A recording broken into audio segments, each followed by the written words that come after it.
The frost came early that year. By the second week of November, the beach avenue at Weil End stood bare and black against a white sky, and the water in the horse trough had a skin on it every morning that had to be broken with the heel of a boot. Amabel Quennell sat in the small back room above the scullery with a ledger open across her knees. One candle burned at her elbow. The room had been a schoolroom once. It had a low ceiling, a cold hearth, and a single window that looked down on the kitchen garden, where nothing grew now but the woody stems of last year's beans. She wrote a figure. She checked it against the column above. She wrote another. She had kept the accounts of Weil End for 6 years. She had begun at 16 when her father found that she could carry a column of numbers in her head, and he could not. She knew what the tenants paid and what they could not pay. She knew which of the barns would stand another winter and which would not.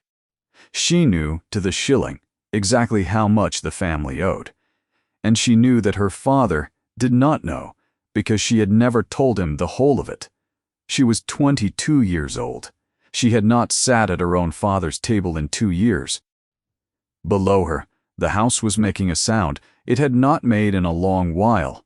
Doors, feet on the stairs. Her mother's voice giving an order twice, which was what her mother did when she was frightened. Somewhere a chair leg dragged across the floor of the dining room. Amabel set down her pen and listened. They were laying the long table. Her mother came up at 4 o'clock, still in her morning cap, with her hands full of nothing. "You will stay here," Mrs. Quennell said. "I know. Bridie will bring you tea at 7. "I know, Mama Amabel." Her mother stopped in the doorway. She looked at the candle, and at the ledger, and at her elder daughter sitting in a room that had no fire in it. Something moved across her face and was gone before it finished. "It is not for always. You have said that for 2 years. Your sister is 19. I know how old my sister is. Then you know why." Her mother pulled the door to. Her footsteps went down. Halfway down they stopped and stood and then went on. She waited until the light was gone from the window. Then she took the candle along the passage to the old linen cupboard at the end and opened it and knelt down at the back of it. Low down where the boards met the wall, there was a gap the width of 2 fingers. Below it was the ceiling rose of the dining room. She had found it when she was 11, hunting a lost thimble, and she had told nobody. And it had been the most useful thing she owned ever since. She put out the candle. She lay down with her cheek against the cold wood and listened to her father's house. They came in at 7. She heard the scrape of the chairs and the small crash of a dish set down too hard, and her mother laughing at something too high and too soon. Then she heard him. "You are kind to have me at such short notice."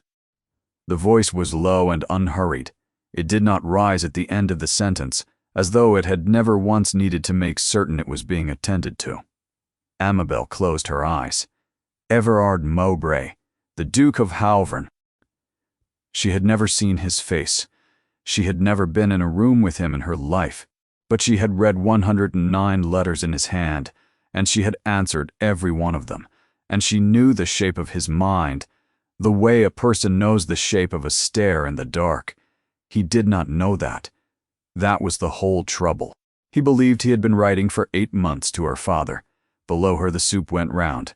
Her father talked about the weather, and then about the hunt, and then about the weather again. Then the Duke said, "Mr. Quennell, I have wanted to speak with you about the mere." The room changed. Amabel felt it come up through the floor. "Ah," said her father, "the drainage scheme. You wrote to me in March that the fall from Aberdeen down to the marl pits is nearer 11 feet than the 8 my own surveyor gave me, and that if I cut the channel where he wished it, I should be flooding my own water meadow within 3 winters.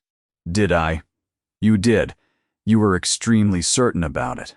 Well, her father said, well, one knows one's own ground. You also wrote that my surveyor had measured from the wrong stone, that there are 2 boundary stones by the beach stile, 30 yards apart, and that every survey taken in 40 years has used the wrong one. There was a silence. He had, of course. I went out with a chain in June, and stood in the wet for 4 hours and found that he had. It has saved me a very great deal of money." Amabel lay in the dark with her hands pressed flat against the boards. Say something, she thought. Say anything at all. Say that you are glad. "I am glad," her father said. "Mr. Quennell," the Duke said, and his voice was still perfectly pleasant, "in your letter of the 9th of April, you gave me the exact wording of a tithe award of 1794, the folio number, and the archive in Lincoln it is lodged in. Old men in villages do not carry folio numbers." Amabel heard her mother say, very brightly, that the mutton was going cold. And then, into the middle of it, the Duke said, "Forgive me. May I ask about the 9th place?" Nobody spoke. "Your table is laid for 9, he said. "There are 8 of us. And there is a clean square on the cloth by the second candlestick, where a cover has been lifted away, and it has been lifted away recently, because the crease of the linen has not had time to fall back." Amabel did not breathe. "My cousin," her mother said. "My cousin was to have come. She is unwell. I am sorry to hear it. It is nothing, a cold." "Then I hope she is soon better," the Duke said. The talk went on another hour and a half, and Amabel lay on the boards until her shoulder ached and her fingers had gone numb, and listened to a stranger being lied to about her in her own house. At 9:30 the chairs went back. She heard him thank her mother. She heard him say something to Rosamond that made Rosamond laugh, properly this time. She heard the front door, and the cold coming in, and the horses. And then from the step quite clearly, because the night was still and the frost carried sound the way water carries it, she heard him say to her father, "Whoever writes your letters, Mr. Quennell, I should like to meet them." Her father came up at midnight. He did not knock. He put his candle beside her cold one and stood in the middle of the little room, and she saw that his hands were shaking, and she understood before he opened his mouth that he was not angry with her. He was afraid, and he had brought the fear upstairs because there was nowhere else in the house to put it. "You heard?" "Yes, how?" "It does not matter." He asked me 4 questions I could not answer. Her father sat down on the schoolroom bench, which was too low for him so that his knees came up. "4, in front of the girl, in front of your mother. You could have told him the truth. The truth is that my daughter has been writing to a duke over my name for 8 months, and doing it better than I could, and that the only reason she is not sitting at that table is that I put her out of it. Then say that. And what becomes of Rosamond? Lord Ancram's son comes in January. You wrote the letter that arranged it yourself. He comes to look at your sister, and he will listen to what is said about this family. And there has been one thing only said about this family since the night you opened your mouth at Halvern Court. I know what is said. Then you know why you stay up here. I know why you say I stay up here." She closed the ledger. "You keep me up here because every time a man of any consequence sees my face, he remembers what I said, and remembers that it was true, and remembers that you made me apologize for it. I did not make you." "No," she said. "You tried. That is the part you cannot forgive." Her father stood up. At the door he stopped, with his hand on the frame, and he did not turn round. "He will write again about the mere, because it is not finished, and I cannot answer him, and you will have to. Yes, then answer him, and say nothing else." His voice went unsteady. "That man has a drawer full of letters from this house, every one in your hand, and if he ever puts your hand beside the name that was in the newspapers, we are finished, not poor, finished." He went out. Amabel sat a long time with the 2 dead candles in front of her. Then she went to the loose board under the window and lifted it and took out the packet she had been keeping there for 8 months, tied with a bootlace, and held it in her lap. She had refused him once already. That was the thing her father never said out loud. It had been 2 years ago in the October, at Halvern Court. The old Duke had died in the spring, and his cousin had come up from London to take the estate in hand, and there had been a dinner for the county.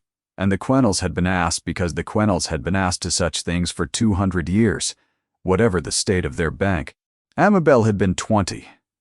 She had been seated a long way down the table between a deaf clergyman and a wine merchant, and had been perfectly happy there, because from that distance she could watch everybody. And she had watched Mr. Hollis Crane, agent to the estate for 11 years, a broad, pink, agreeable man who called every tenant by name, tell the table a story about the Aberdeen grain measures, and how the poor were always convinced they were being cheated, and how one must simply be patient and kind. The table had laughed. And Amabel, who had spent 2 years copying the Weil End tithe returns because her father would not pay a clerk, and who therefore knew what a bushel of Aberdeen wheat had weighed in every year since 1808, had put down her fork and said, into the quiet after the laughing, that the tenants were not convinced. They were correct. The Aberdeen measure had been altered in the spring of the previous year. It was short by rather more than 1 gallon and 9, and it had been short for 14 months, and if anybody wished she could tell them the exact date it was changed, because the difference showed in the returns like a step in a stair. She had said it clearly. She had not raised her voice. The answer had taken 40 seconds, and it had taken her whole life away from her. The room had gone quiet. Crane had smiled and said that the young lady was mistaken. Amabel had said that she was not. Her father had taken her out of the room by the arm before the fish. Within a week, the county knew. Within a fortnight, it was in a Lincoln newspaper, in 6 lines, without her name but with everything else, and everybody who read it knew the name anyway. In the 3rd week, the letter had come from Halvern Court. It had been written by a lawyer and signed by the Duke. It set out, in cold and faultless order, that the estate did not accept Miss Quennell's accusation, that the estate was none the less conscious of the difficulty in which her family now stood, and that if she would sign the enclosed paper withdrawing it, the Duke would be glad to settle the mortgage upon Weil End entire. As a private matter between neighbors, it had been £440. Her father had read it aloud at the breakfast table with his voice cracking on the figure. Her mother had gripped the edge of the table with both hands. Rosamond had begun to cry before anybody explained to her why. Amabel had read the enclosed paper twice. Then she had put it down beside her plate. No, she had said. That was all. She had not made a speech. She had not wept. Her father had shouted for the better part of an hour, and she had let him, and when he had finished she had said the only other thing she ever said on the subject, which was that she would not put her name to a paper saying otherwise for £440 or for 4,000. Then she had gone upstairs. The refusal had been sent. Nothing came back. The mortgage stood. The invitations stopped. First the good ones, and then all of them. And by the spring it was understood in 3 parishes that the elder Quennell girl was strange or ill, and that the family did not bring her out. Her father had never once said the word hidden. He had said, at first, that she was tired, then that she was delicate, then he had simply stopped explaining, because after a while nobody asked. And Amabel had gone on keeping the books and holding the estate together with a pen in a cold room. And in 6 years of it she had never been so much as thanked, and had stopped expecting to be, and had found that she did not much mind. Then, in the March of this year, the first letter had come from Halvern about the mere. Her father had dropped it in her lap and said, without looking at her, that she had better see to it. She untied the bootlace now and spread them out on the schoolroom floor by the light of the relit candle. 109 letters. She knew them all. The one in June, after the beach style, that had said only that he had stood in the wet for 4 hours, and that she had been right, and that he supposed she had known she would be.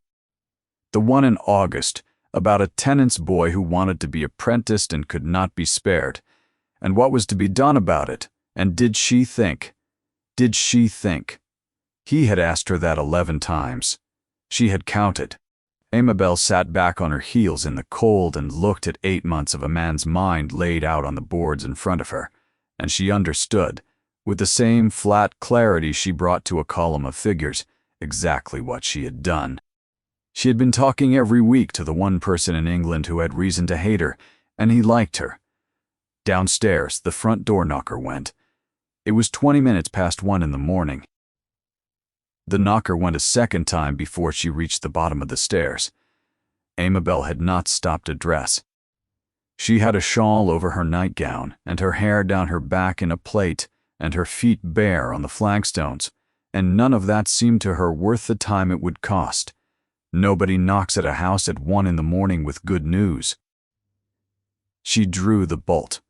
There were 3 of them on the step, and the cold came in around them like water.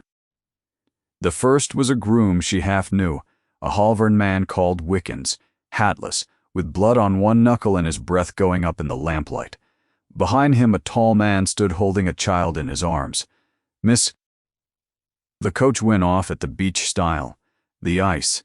We had the near horse down, and the pole through the hedge, and I have run from there. "How far?" "1.5 miles. Bring her in." She did not look at the man carrying the child.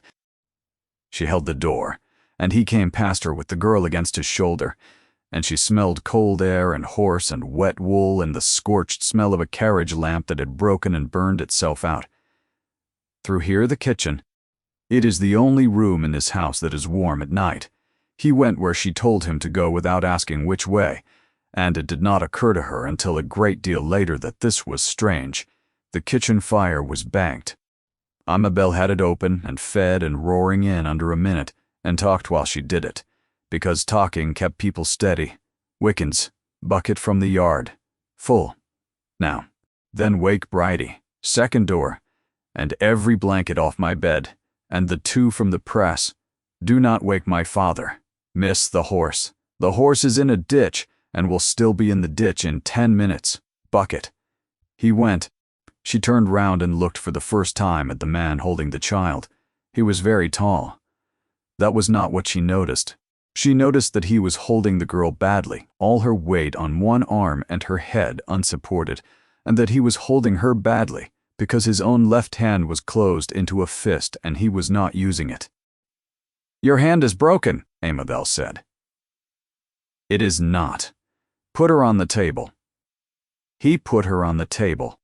Amabel pushed the breadboard and the salt away with her forearm and got the girl flat, and there in the firelight she saw a child of about 13, white as paper, with a cut running up into the hair above the left eyebrow and the whole of that side of her face wet and dark.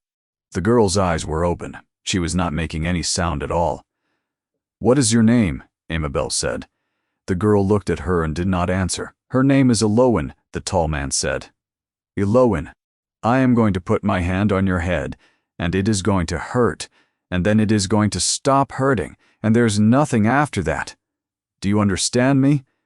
The girl blinked once. "Good, that will do." It was a scalp cut. Amabel had seen a dozen, and knew they bled like a killing, and were almost never won. She got the hair back, and found the edge of it with 2 fingers. It was long and shallow and clean, and the bone underneath was whole. She let out a breath. "Hold this," she said. "Bess." And the Duke of Halvern knelt down on her mother's kitchen flags in a wet greatcoat, with a hand he had already told her was not broken, and put 2 fingers where she showed him and held a folded cloth against a child's head for 11 minutes, without once moving or speaking, because a woman in a nightgown had told him to. Bridie came with the blankets. Wickens came with the water. Amabel decided it did not want a stitch and said it would want a doctor in the morning all the same. By 3, the girl was asleep in front of the fire with a blanket to her chin. By 1:30, Wickens had gone back down the lane with 2 of the Weil End men to get the horse up.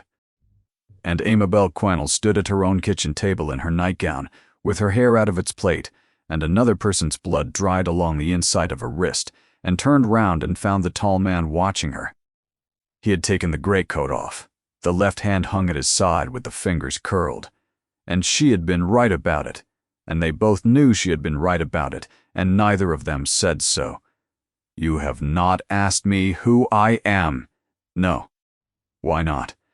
"Because you had a child bleeding on my table," Amabel said, and it would not have altered anything I did. I am Everard Mowbray. I have the misfortune to be the Duke of Halvern, and I dined in this house 9 hours ago. Everybody in the parish knows. There has not been a duke on the Aberdeen road since the old one died. She put the bloodied cloth in the bucket. Sit down before you fall down. He sat down on the stool by the window.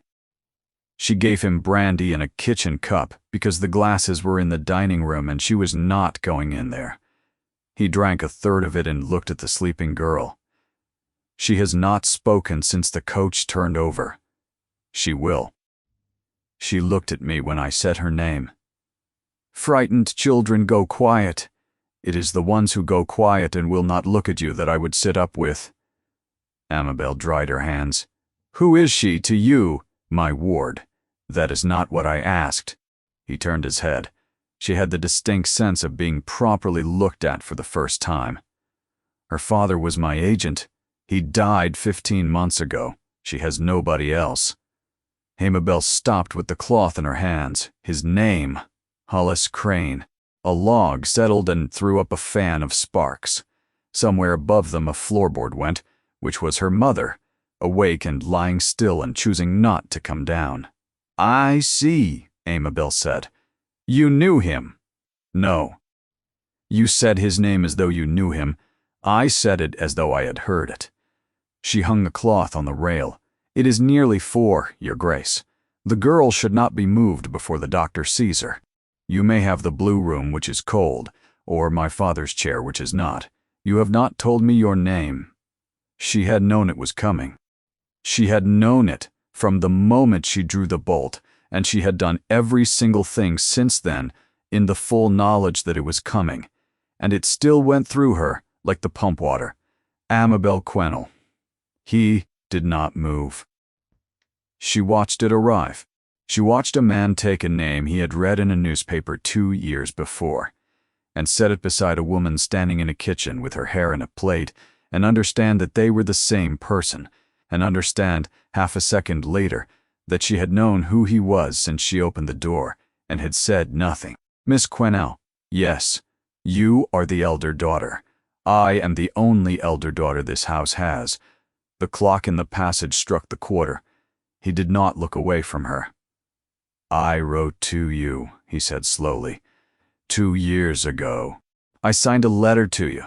£440, Amabel said, and a paper to put my name to. Yes, I did not sign it. I am aware that you did not sign it. She waited for the rest. She had built it 100 times in the cold room upstairs.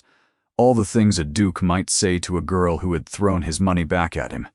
And every one of them had been cold. What he actually said was, I have wondered about you for 2 years. Amabel put both hands flat on the table. Do not, she said, send me anything. I beg your pardon. There is a thing men in your position do, and I would rather have it settled now than have it come up the lane in a fortnight in a leather case. You will send money or a physician my mother did not ask for, or you will settle some debt of my father's quietly and think you have been delicate about it. Do not, Miss Quennell. A child bled in my kitchen, and I stopped it. Wickens ran 1.5 miles on the ice, and you will not be sending him £440. Her voice was not loud. It had not been loud 2 years ago either. You will not put a price on this one. You have tried once already. Then tell me what I may do instead. You clearly have something. That surprised her. She had not expected him to take the door she had left open. Almost nobody ever did. Go back to the Aberdeen grain measures. Not the ones your agent showed you. The originals, in the mill loft, in the long chest, under the window, if nobody has burned them. Weigh a bushel of last year's return against a bushel of the year before it, and do it yourself, and do not let anybody hold the other end of the string. She looked at him. That is what you may do. Something went across his face that she could not read at all, and did not know until much later that she had been reading upside down. He stood up. "Good night, Miss Quinnell. Good night, Your Grace." He went as far as the kitchen door. He stopped there with his good hand on the frame, and he did not turn round, and he said, in a perfectly ordinary voice, "Your father told me the fall to the marl pits was 11 feet. Amabel did not answer. He did not know, the Duke said, what a marl pit is. He went out. She stood in the kitchen a while. Then she sat down on the stool he had been sitting on and put her hands over her face, and found that her teeth had begun to go, and could not for the life of her have said why, because the child was safe, and the bleeding had stopped, and there was nothing left in the room to be afraid of. The doctor came at 9. The girl was taken back to Halvern Court at noon in a hired chaise with a bandage over one eyebrow, and she went without a word. But at the gate she turned round on the seat and looked back at the house for as long as the house was in sight. Ward was out in Aberdeen by the same evening. It went the way things go in villages, which is sideways and downhill and fast. The Duke's coach had gone over.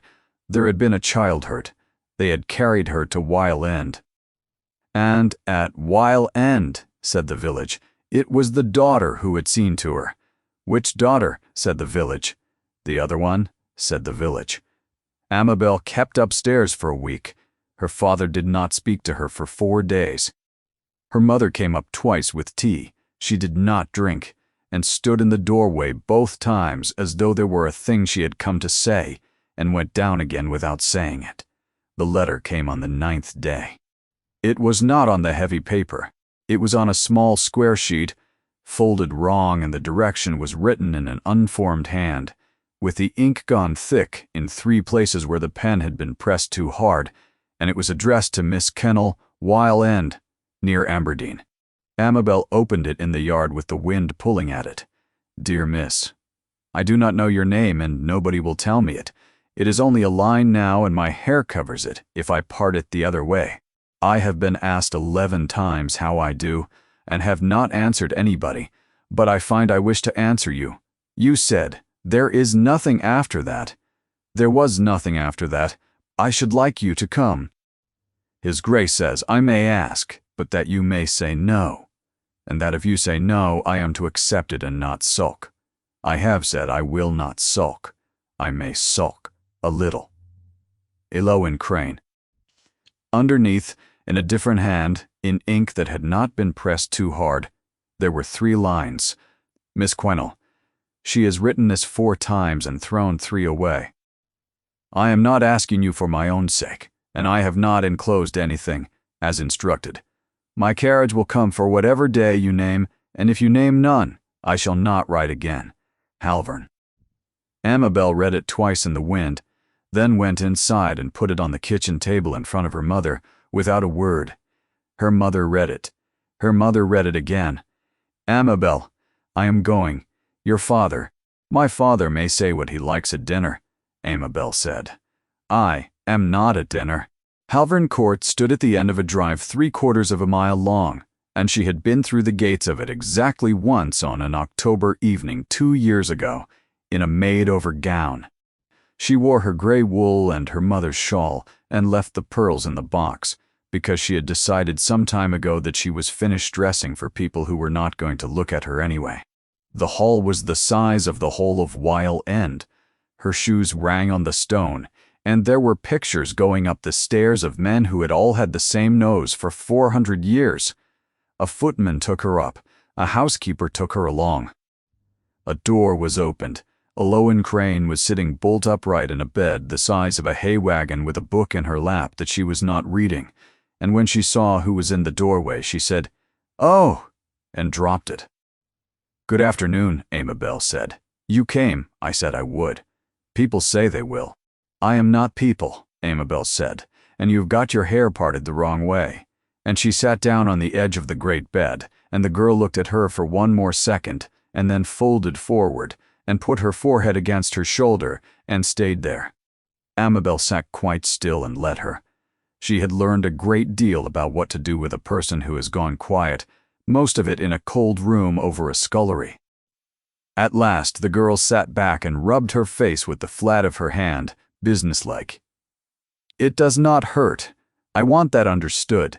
It itches, which is worse, and nobody is sorry for an itch. I am extremely sorry for an itch. Aloan looked at her sideways. You are not a bit like they said. Who said the servants? She said it without any malice, the way children hand over things they have been given. They said the Quennells had a daughter who was mad, and was kept upstairs, and had stood up at a dinner in this house and shouted at my father in front of 40 people and called him a thief. Amabel did not move. Is that what they say? Yes, only. Aloan turned the book over in her hands. Only I asked His Grace about it, because I had heard it twice by then, and I do not like hearing a thing twice without knowing whether it is true. And what did His Grace say? He put down what he was doing, which he never does, and he said you had not shouted. He said you had said it quite quietly, and everybody had heard it because the room had gone silent, which is a different thing. And he said you were not mad. She looked up, and then he said you had been right. The fire cracked in the grate. He said that. Yes. And he said that my father had done it, and that he had been almost certain of it for a year before you ever spoke, and that he had not looked, because looking would have been inconvenient. Aloan's voice had gone very level and very careful, the voice of a child repeating something enormous word for word so as not to spoil it. He said that was the worst thing he had ever done, and that he had done it out of laziness. And that laziness in a man with 4,000 acres is not laziness. It is theft with better manners. Amabel found that she could not speak. I asked him if he was going to tell you. He said no. Why not? He said it would look like an apology, and that you would be quite right to spit in his eye, and that a man does not get to be forgiven for a thing simply because he has finally got round to being ashamed of it. She turned the book over again. I am not to have told you any of that. He did not say so, but I am not. Amabel sat on the edge of the bed with the dead man's daughter beside her, and thought about a cold letter with a lawyer's phrasing and a duke's signature at the bottom, and 109 letters in a bootlace under a floorboard, and a man kneeling on her mother's kitchen flags for 11 minutes without speaking. Aloan, will you do something for me? Yes. You have not asked what it is. I have not, the girl agreed. Read to me, Amabel said. Whatever that is. I have not been read to since I was 14, and I find I should like it very much, and I should like it more than I should like to talk about your father, and I think you would too. Aloan Crane looked at her for a long moment. Then she opened the book and began, in a clear, flat voice, with the wrong emphasis on nearly every line, to read. Amabel listened. The light went yellow and then thin. Somewhere down the house a clock struck, and then another half a beat behind it. And at some point during the third page she became aware, without turning her head, that the door behind her had been opened and not closed, and that somebody was standing in it and had been for a while. She did not turn round. She sat where she was, with her back to the door, and listened to a child read badly, and felt the whole of her attention go backwards out of her like a held breath. Aloan fell asleep on the fourth page, mid-sentence, the way children do. Amabel closed the book and put it on the table and sat a moment with her hand flat on the counterpane. Then she stood and turned round. He was in the doorway with his shoulder against the frame and his left hand strapped and slung, and he had been there long enough that the housekeeper had come, seen him, and gone away again. He put a finger to his lips and tilted his head at the passage. She followed him out.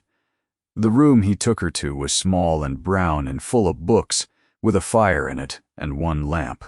It was, she understood at once, the room he actually used. The rest of Halvern Court was a building. This was a house. Sit, please. She sat. He crouched at the hearth and built up the fire himself, one-handed, badly dropping a log and getting it in on the second try. He did not ring for anybody. He poured her wine and gave it to her, and their fingers did not touch, and he went and stood on the other side of the hearthrug. I have something of yours. He went to the desk. He opened the second drawer, and there was nothing else in it, and he took out a single folded paper and brought it to her. She knew it before he had it out of his hand. The 4 lines of regret and the space at the bottom where her name was to have gone, still empty, and the paper folded and unfolded so many times that the crease had gone soft as cloth. You kept it? Yes. Why? Because I could not think what else to do with it, and because I have read it perhaps 30 times, and every time I found it worse than the last. She turned it over in her hands. I am not going to make you a speech, the Duke said. I have made it in my head, and it is a bad one, and largely about me. I will say the 2 things that are yours, and then stop. The first is that the letter was mine. My lawyer wrote it, and I altered 1 word and signed it, and if it was cold, it is because I wanted it cold. I did not want the trouble of a girl who had been right in front of 40 people. I had £440, and in my experience, that has always been enough. And the second thing is that I knew. The fire had caught properly. Now, it made the only sound in the room. About the measures? About Crane.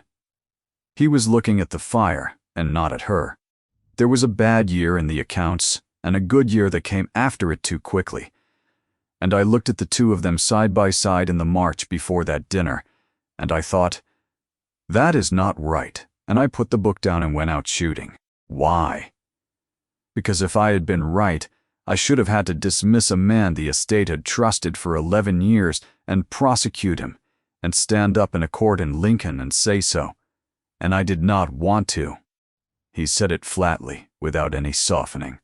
And then in the October, a girl of 20 said it out loud at my own table with her fork in her hand, and I sat there and let a room full of people laugh at her for it. That is the second thing.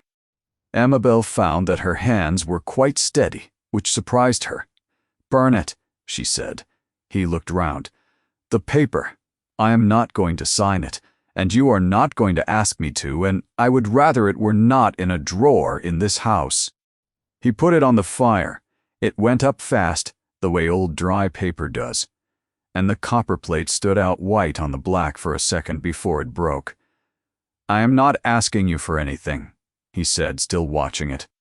I have nothing I have any right to ask you for. Then ask me the thing you have been not asking me since 4 o'clock in the morning. He turned round. Who writes the letters? I do. All of them. Every word. And you have written me 109, and I have kept every one of those too. You count it. I count everything, Amabel said.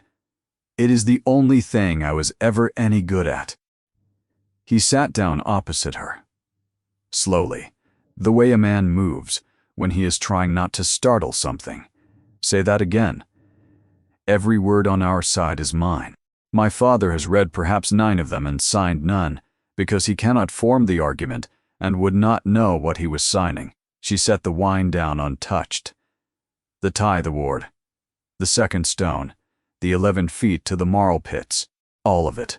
And my father does not know what a marl pit is, as you said yourself in my mother's kitchen, so you have known for 10 days and been extremely patient about it. I have been terrified about it. Of what? Of being wrong. I have been wrong about 1 quenelle already. He said it without any smile at all, and it took her a moment to understand that it had been a joke, and by then it was too late to laugh. £440 would have cleared your father's mortgage entire. Your sister would have come out properly. Your mother would have slept. And all it wanted was your name. On 4 lines nobody in England would have believed anyway. He leaned forward with his elbows on his knees. Everybody who has spoken to me about you explains it by saying you are proud. I do not think you are proud. I think you had a reason, and that nobody has ever once asked you what it was. Amabel looked at the fire a long time. There was a boy called Jem Tallow, she said. I do not know the name. Nobody does now. He was a stable boy at Stein Ash when my mother was a companion there, before she was married. A set of silver was taken, and he was taken for it, and there was a woman who could have said where he was that evening, because she had been reading in the window and had watched him the whole time in the yard. She turned the stem of the glass she had not drunk from. She did not say it. She signed a paper saying she had seen nothing at all, and £200 was settled on her and called the marriage portion, and my father married her on the strength of it, and Jem Tallow went out to New South Wales at 19 and did not come back. The Duke did not speak. I found the paper when I was 14 in the bottom of her workbox under the silks. She has never known that I found it and has never spoken of it in her life. She has not sung since I was born, and she does not go to church, and she cannot look at the sea. She is the kindest woman in that parish, and she has been 3/4 dead for 22 years, and she is dying of £200. The fire cracked. So when the letter came, and my father read the figure out at breakfast, and everybody at that table began quietly to be relieved, I looked down the length of it at my mother, and my mother was looking at the tablecloth. And I thought, no. Not for 440 and not for 4,000. I have watched what it costs to be paid for a lie. It costs the whole of the rest of your life, and it is paid out very slowly, and nobody ever tells you the installments have begun. She stopped. That is the reason. It is not pride. I have never had the time. He got up and went to the window and stood with his back to her for long enough that she began to think about the door. Miss Quennell, yes, I am going to ask you for one thing after all. He turned round. Write to me in your own name. She stared at him. Not over your father's, not initialed. Put Amabel Quennell at the bottom of the page in your own hand and let me answer it to you and not to him. Do you know what that would do? Yes. Every letter goes through the Aberdeen post office, and the postmaster's wife is in my mother's sewing circle. A letter directed to Miss Amabel Quennell in your hand will be in 3 parishes by Sunday, and my sister is to be looked at in January by a man with a title and a nervous mother. Her voice did not rise. My name is worth nothing already, and there is a difference between worth nothing and worth less than nothing, and I'm the only person in that house who knows how large it is. I know. Then why ask? Because I am tired, said the Duke, of being written to by a man I do not respect in the hand of a woman I do. The clock in the passage struck. I am not asking you to decide tonight. If the next letter comes signed, as they always have been, I will answer it as I always have, and never mention this again, and nothing between us will be altered by so much as a comma. He picked up the wine she had not touched, and set it out of the way, which was a strange, small thing to do, and she thought about it afterwards for a long time. Both answers are answers. I only wanted you to know that one of them existed. The carriage took her home at 9. She sat in the dark of it, with her hands in her lap, and at the beach stile the road turned and the 2 boundary stones went past in the lamplight, one and then the other, the wrong one and the right one, exactly as she had written to him in March. She wrote to him on the Thursday about the mere, and about a hedge on the Aberdeen boundary that 4 men had been arguing over since before either of them was born. She signed it O. Quennell. She sat and looked at the 2 letters of it for a long time before she folded the paper. His answer came on the Monday, and did not mention it. Nor did the one after that, nor the one after that. And by the middle of December, they were writing twice a week, and neither of them had said a word about the small brown room, or the paper on the fire, or the name at the bottom of the page. They wrote about other things. He wrote that Eloanne had begun to talk again, in a small way, chiefly to the dogs, and that she had said 11 words at dinner on the Sunday, and he had counted them and been ashamed of himself for counting them. Amabel wrote that counting was not shameful, and that she would have counted too. He wrote that the frost had opened a crack in the chancel wall, and that the rector wanted £40 for it, and that he suspected he was being had by an expert. She wrote that he was. He wrote that she was insufferable. She wrote that he was welcome to stop. He did not stop. In the last week of December, he wrote a short letter with nothing in it at all, only that there had been a heron on the ice at the mere at first light, and it had stood so long he had begun to think it was dead, and then it had lifted and gone off down the water without hurrying, and he had thought she might like to know. Amabel read that one 4 times and put it under the floorboard with the others, and took it out and read it once more. She did not name what she felt. She was extremely precise in all other matters, and she declined absolutely to be precise in this one, because the moment a thing has a name, it has a shape, and the moment it has a shape, you can see how it will end. There were other things that winter that she noticed and did not remark on, that he asked twice about the mill loft and whether the long chest under the window was still there, that he had gone into Lincoln in December for 4 days and had said nothing whatever about what for, that a man had been seen in the Aberdeen mill yard on the 2nd Tuesday of January with a set of brass weights and a clerk, and had been there from 8 in the morning until dark, and had spoken to nobody. She noticed. She wrote nothing. And on the 9th of January, she wrote a letter about the hedge and the mere and the rector's £40, and at the bottom of it, without permitting herself to stop and think about it, she wrote Amabel Quennell. She sealed it before she could open it again. His answer came on the 14th, directed to Miss Amabel Quennell at Weil End, in his own hand, through the Aberdeen post office in front of everybody. It said nothing about the name at all. It was 4 pages about a hedge. She read it in the yard with her heart going like a bird in a bag, and went upstairs and answered it, and signed it the same way, and never stopped. The notice was printed in the Lincoln paper on the 22nd of January. It stated that the Duke of Halvern, having caused the measures on his Aberdeen lands to be re-examined, had found them to have stood short over some 3 years.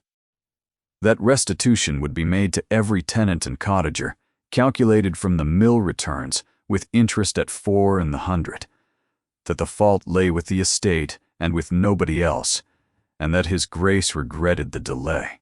Amabel read it, standing in the yard. Then she read it again, because there was a thing missing from it, and she could not at first think what. There was no name. Hollis Crane was not in it. Not as agent, not as the late agent, not in any form whatever.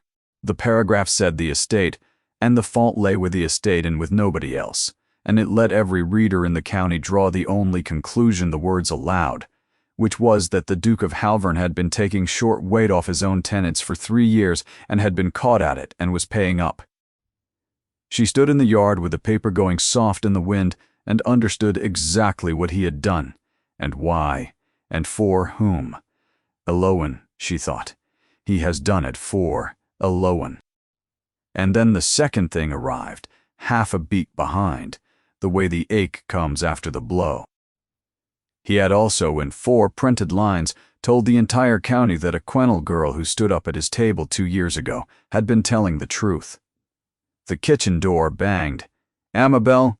Her father was in the yard in his shirt sleeves, with his own paper in his fist, and she saw his face and knew that he had got to the same place she had, by a different road, and that he had got there first. Do you know what he has done? Yes. He has dug it up, 2 years buried, and he has put a spade in it. Every man in this county who reads that will be saying your name by Friday, and there is a boy coming to look at your sister in 11 days. He was shaking. 11 days, Papa. Do you know what they will say? They will not say she was right. Nobody in the history of the world has ever said she was right. They will say there was that business at Halvern, and they will say the Quennell girl, and Lord Ancram will hear it at his own table, from a woman delighted to tell him, and there will be a letter in a week regretting that his son's arrangements are altered. He crushed the paper. You have been vindicated. Congratulations! It has cost us the last thing we had. Amabel stood in the cold yard and could not think of one word to say to him, because he was not wrong. Papa, I did not ask him to. No, her father said. You never do? He went in. The wind came across the beet field and tore the paper out of her hand, and she watched it go up against the barn wall and hang there flat, shivering with the 4 printed lines facing out. 2 days later, the second letter came. It was not from Halvern.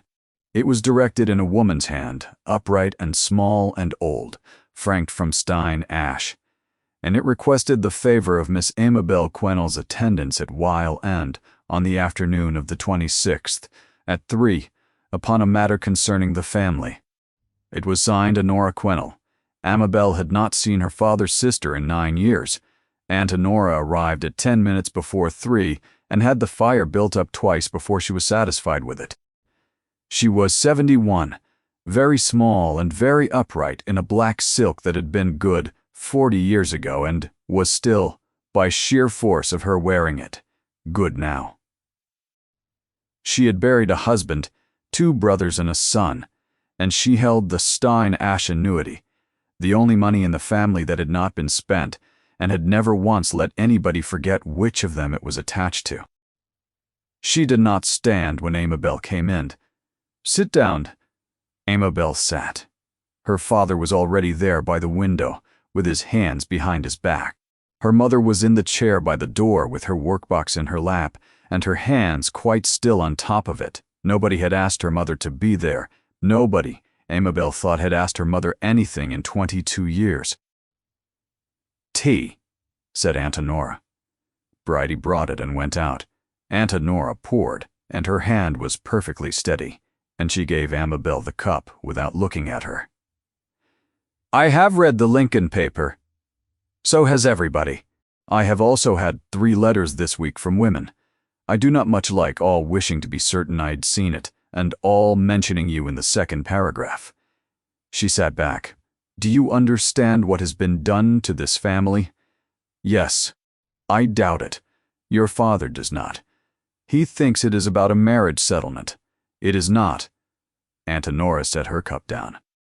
"There is now no version of the next 20 years in which your name is not attached to a scandal in another family's house. Not a scandal of your making, I grant you. That is neither here nor there. A name is not a court of law. It does not weigh the evidence. It comes into a room ahead of you and sits down. I know what my name is worth. You do not, or you would not have written to him." The room went quiet. "I beg your pardon." "There was a letter through the Aberdeen post office a fortnight ago," her aunt said, "in the Duke of Halvern's own hand, to Miss Amabel Quennell. It was handled by the postmaster and his wife, and seen by a woman named Chuggett who was buying thread, and there have been others since." She folded her hands. "You signed your name to something." "I did, to a letter. To a letter about a hedge and a crack in a chancel wall, and 40 pounds the rector is trying to have out of him." "Do not be clever with me, child. I am too old, and you are too late." Aunt Honora leaned forward, and for the first time her voice lost its evenness. "I am going to tell you what is going to happen, and I am going to tell you plainly, because you are not a fool, and I will not insult you by wrapping it. That man is 34 years old, and a duke, and he has been alone since he came into it, and he has a broken hand, and a dead man's child on his conscience, and a scandal of his own manufacture in the newspaper. He is in a state, and people in a state are grateful, and gratitude at close quarters is very easily mistaken for something else, by both parties, for about 4 months. Aunt, he will not marry you." She said it without any pleasure whatever, which was the terrible thing about it. "Not because you are poor, though you are, not because you are 22 and unpresented, though you are. He will not marry you because a duke may do a great many extraordinary things and be forgiven all of them, and the one thing he may not do is be seen to have been persuaded, and you are on record.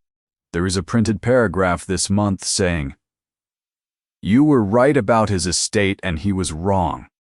If he marries you now, every drawing room between here and London says he was talked into it, and that she was clever about it, and that she began by making a scene at his own table. He is not a stupid man. He will see it inside a fortnight, and when he does, he will stop writing, and you will be 22, and named, and finished.'" The fire cracked. Her mother had not moved at all. Amabel set down her cup. She put it in the saucer without a sound, which took some doing.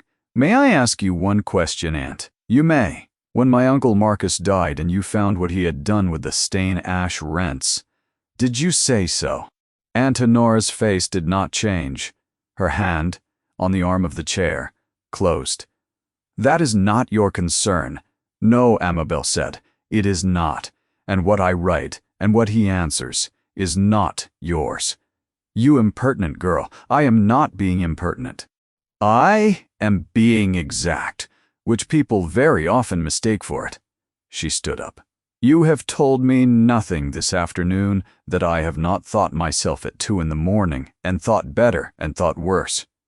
You may be entirely right. He may stop writing on Friday. If he does, I shall not chase him. But I will not stop reading his letters, because you have instructed me to. And I will not go back to signing my father's name to my own work. And I will not do it for 11 days or for 11 years. Sit down." "No, thank you, Amabel." "Sit down." "No," Amabel said. She walked to the door. She had her hand on it when her father spoke, and his voice was not angry anymore, which was worse. "You will not write to him again," he said. "Not from my house." She stopped. She stood with her back to the whole room, with her hand on the door, and said quite quietly the thing she had been carrying since she was 14 years old. "Papa, when Mama signed her name to that paper at Stain Ash and took the £200 and let Jem Tallow go out on the ship, did you know before you married her, or after?" Nobody spoke. She did not turn round. She was glad, afterwards, that she had not turned round, because it meant she never had to see her mother's face, and because it meant she never had to know whether her father was going to answer. He did not answer. She got out and up the 2 flights and shut the schoolroom door, and stood with her forehead against it, in the cold and the dark breathing, until she could hear the house again. She wrote to him on the 28th. It was 3 lines long, and she tore up 2 before she sent the 3rd. Nothing came back. On the 30th, Wickens came up the lane with nothing in his hand, which was how she knew, and stood in the yard with his hat off and did not go away afterwards. "Miss, you will hear it in the village by Saturday, and I would rather you heard it from me. They have asked His Grace off the bench." A letter come from Sir Marmaduke Pell and 2 others, saying the notice in the paper has made his position a difficulty, seeing as how he has put his own name to 3 years of short wait. Wickens looked at the gatepost.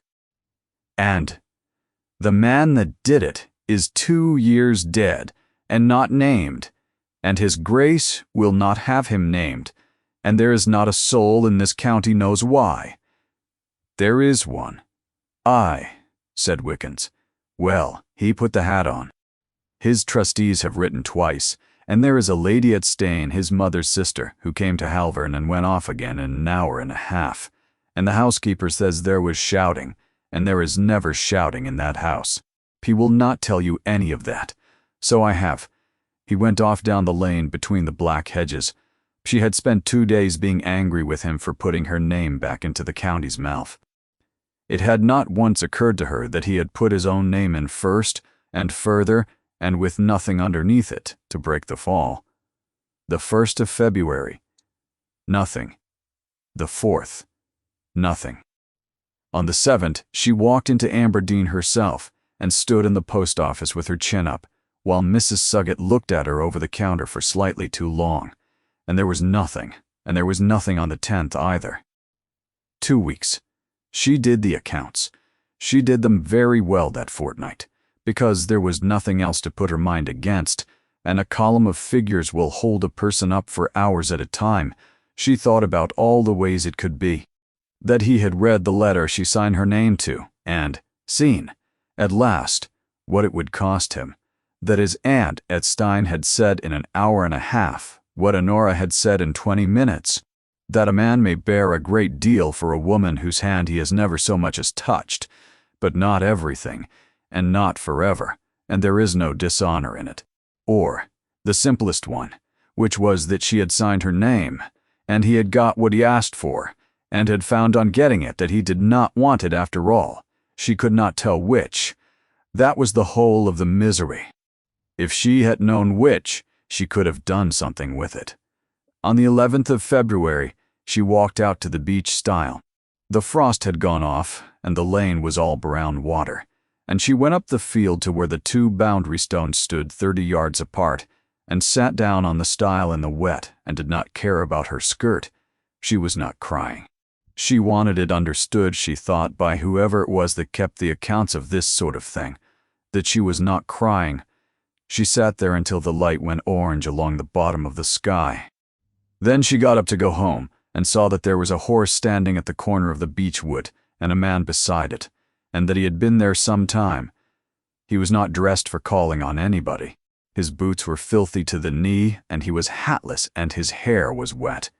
The strapping had come off the hand. He had it in his pocket. He looked as though he had not slept properly in a fortnight, and she thought, with a small, hard practicality that surprised her even then, that he probably had not. "Miss Quennell, your Grace, neither of them moved. I have been up this lane 4 times in 11 days, he said. I turned round 4 times. I want that said at the start. Why did you turn round? Because I gave you my word. You gave me a great many things. I gave you my word, in that brown room, that if the next letter came signed as they always had been, I would never mention it again. And then it came signed Amabel Quennell, and everything was altered, and I'd given myself no way at all to say so." He shifted his weight. "I had made a promise with only one door in it. It did not occur to me until the 4th of February that I had built the thing with the handle on your side. Amabel put her hand on the stile post because she wanted something to be holding. I wrote to you on the 28th. I know. I have it here." He touched his coat. 3 lines about a hedge. You did not answer it. No, 2 weeks. Yes. Why? Because everything I wrote read as though I were calling in a debt. His voice was perfectly level and his jaw was not. You had signed, at a cost I understood exactly, and 4 days later I was off the bench and my aunt had been at Halvern and Ailewen was asking me why nobody came on Sundays. If I had written that week, you would have read it as a man drowning, and you would have come. That is the trouble with you. You always come. I have seen you do it at 4 in the morning with your feet bare on the flags, and I was not going to be the next cold water you jumped into. That is not your decision to make." "No," he said, "it is not. I have worked that out. It has taken me 11 days and 4 rides up this lane." The light was going. Somewhere in the beech wood, a pigeon went out of a tree with a clatter, and then it was quiet again. My aunt says a duke may do anything but be seen to have been persuaded. She says that if you put your name beside mine, every drawing room in England will say, "I made a scene at your table," and was clever about it afterwards. She is right about that, and right that people are talking, and right that a woman not raised to it will find the first 3 years of my house a punishment. He said, "I have not come to tell you she is a fool.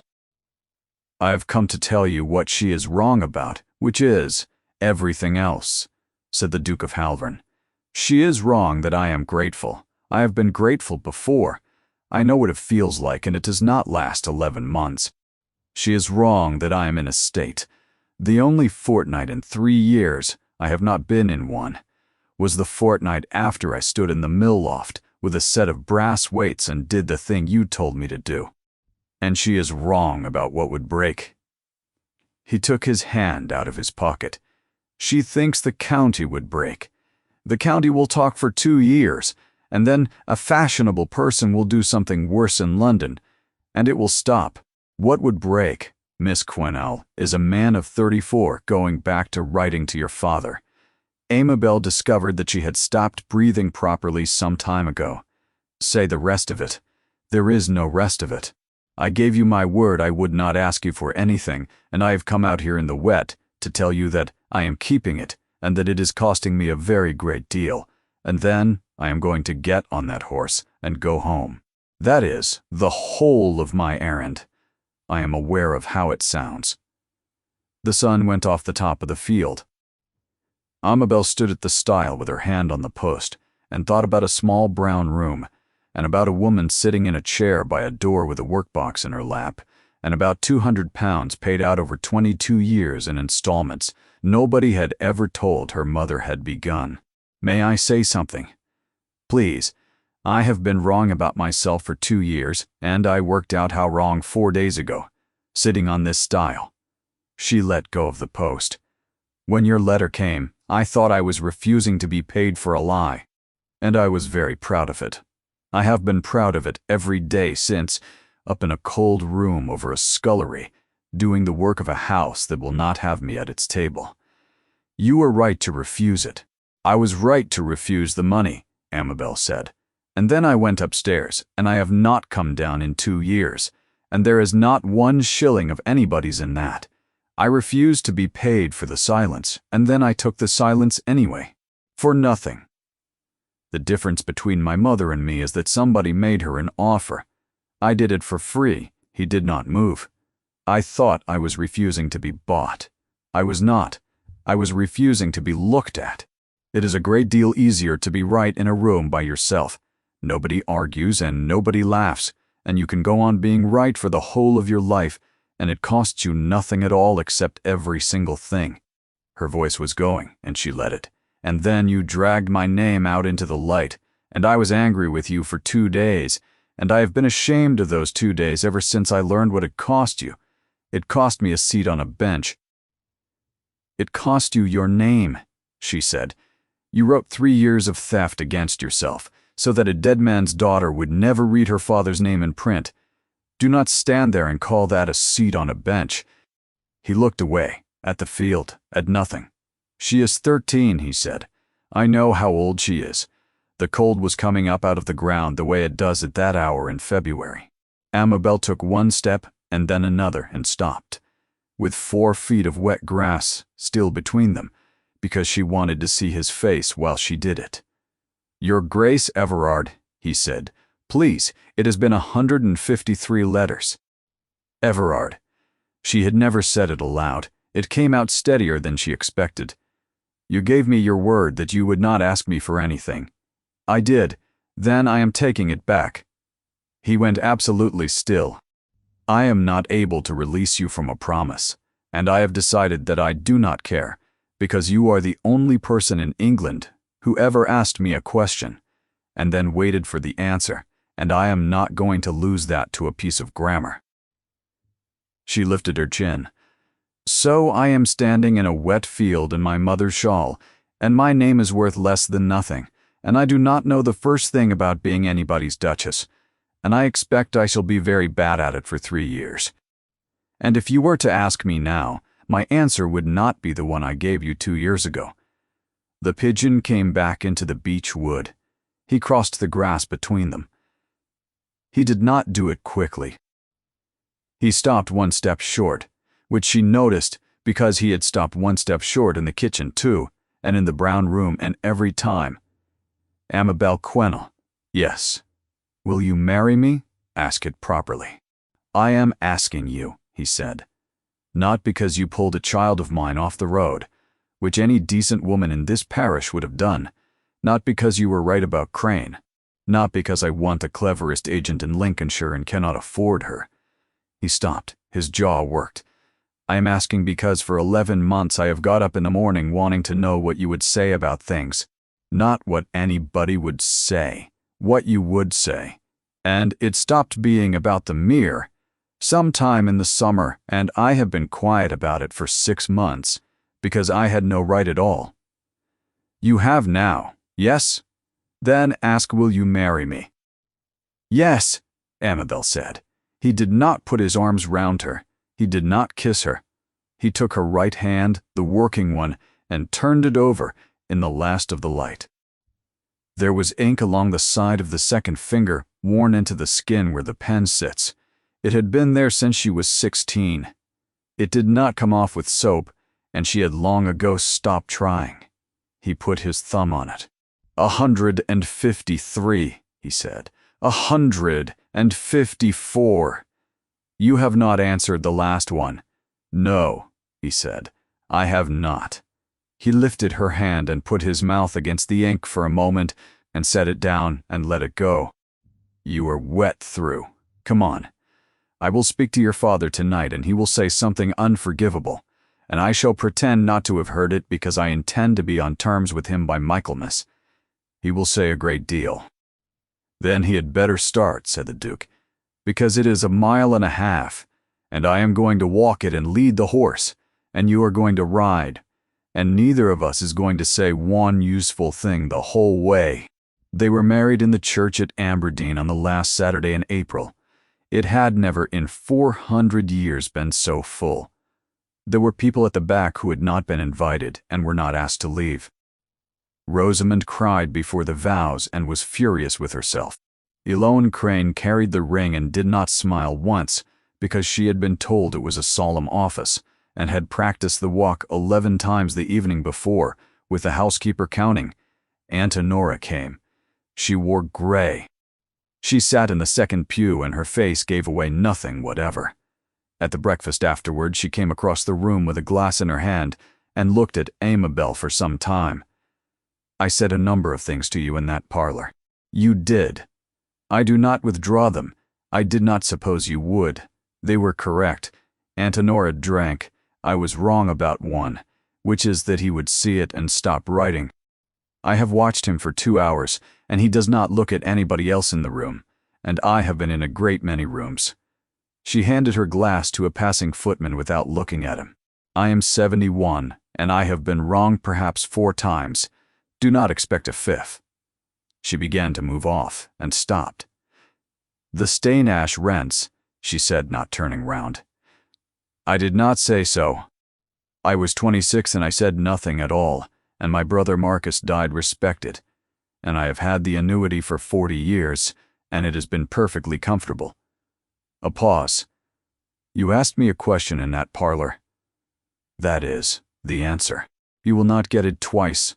She went away across the room. In June, a woman named Mrs. Suggett said something in the Aberdeen shop about the new Duchess, and where she had come from, and how it had been managed. And Aunt Honora, who was buying tape, took her apart in front of 6 people with such economy that Mrs. Suggett left the county in September to live with a sister in Boston. Aunt Honora never referred to it again. She was not warm and never would be, but she was in her own iron way, on a side after that, and everybody in 3 parishes knew which one. The second thing came in the autumn, and Amabel learned it by accident, which was the only way she was ever going to learn it.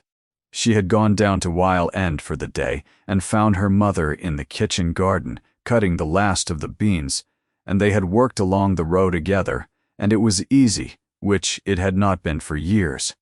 Then her mother straightened up with the knife in her hand and said without any preparation at all, "He found him." "Found whom, Mama?" "Jem Tallow." Amabel put down the basket very slowly. "Sit down," said her mother. "There, on the wall. I have been going to say this since Lady Day, and could not get at it, and I find I can get at it standing in a bean row, so we had better stay in the bean row." She wiped the knife on her apron. She did not sit down herself. "Your husband came to me in the December before the wedding. Before there was any wedding, before there was anything at all.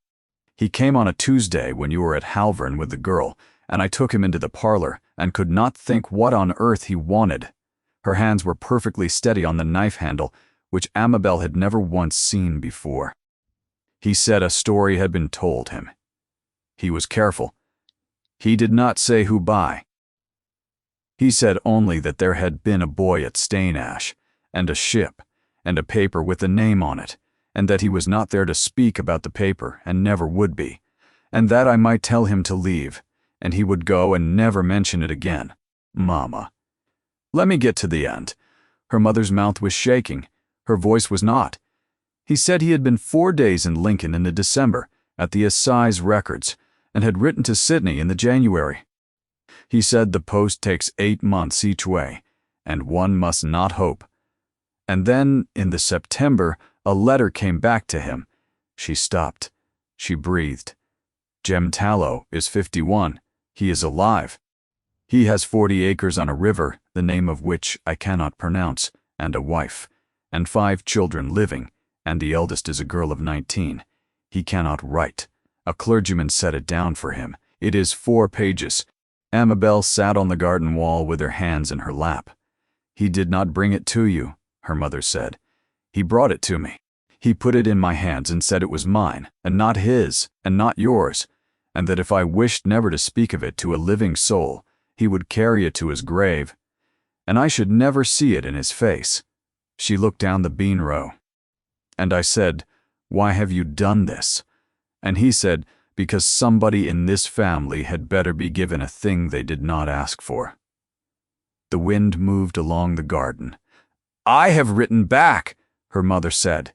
"It took me 4 days. I have written to a man in New South Wales and told him what I did and signed my own name to it, and it will be 8 months going, and I may be dead before the answer comes, and I find that I do not care in the least." Amabel stood up and put her arms round her mother in the bean row, and neither of them said anything for a while. That night she waited until Eloan had gone up, and the fire was low, and he was in the chair with a book he had been on the same page of for some time. "Everard, you went to Lincoln in December." He turned a page. "I did. For 4 days. There was a good deal to see to. You wrote to New South Wales. I write to a number of places." "Everard," she waited until he looked up. "Why did you not tell me?" And he looked at her a moment with the same wait he had had in her mother's kitchen at 4 in the morning, and then he looked back down at his book. "It was not mine to tell." That was all he ever said about it. She asked twice more over the years, and got the same answer in different words, and then stopped asking, because the not telling was not modesty, and was not even kindness. It was simply how he was made. There was a seam of it running under him, and she had married the top of it, and spent the rest of her life quietly finding out how deep it went. The third thing happened in the spring, and nothing at all was said about it by anybody. Loan had worn her hair parted on the left since the November she was 13, so that it came down across her eyebrow and covered the white line the beach style had put there. She did it in front of a glass every morning for a year and a half, and Amabel had watched her do it, perhaps 500 times, and never once said a word. And on a Tuesday in May, when she was 15, she came down to breakfast with it parted on the other side. She sat down, she took toast, she argued with her uncle about a horse. Amabel poured the tea and did not look at her, and did not remark on it then, and did not remark on it that evening, and did not remark on it ever. She only got up rather suddenly and stood at the window a moment with her back to the room. The girl never parted it the other way again. The old boundary stone is still at the beach stile. Both of them are 30 yards apart, the wrong one nearer the wood and the right one nearer the road, and the second is half down in the grass now, and you would not find it if you did not know. Amabel went out there sometimes in the years afterwards when she had a thing to think about. She would put her hand flat on the old stone, which was always colder than the air, and think about a girl of 20 putting down a fork at a long table, and a girl of 22 saying no to 440 pounds with a whole room praying she would say yes, and a woman of 22 saying yes in a wet field with her mother's shawl on and her hair coming down. They were the same word. She had worked that out at last. They were not opposites, and they had never been opposites. It had been one word all along, said 3 times, in the only language she had ever been any good at, which was the plain kind. Then she would walk back down the lane with the light going long across the beet fields and the smoke standing up straight from the chimneys of Halvern, and there would be a man at the end of the drive with his coat on and no hat come out to meet her. Not because it was expected of him, because he had heard the gate,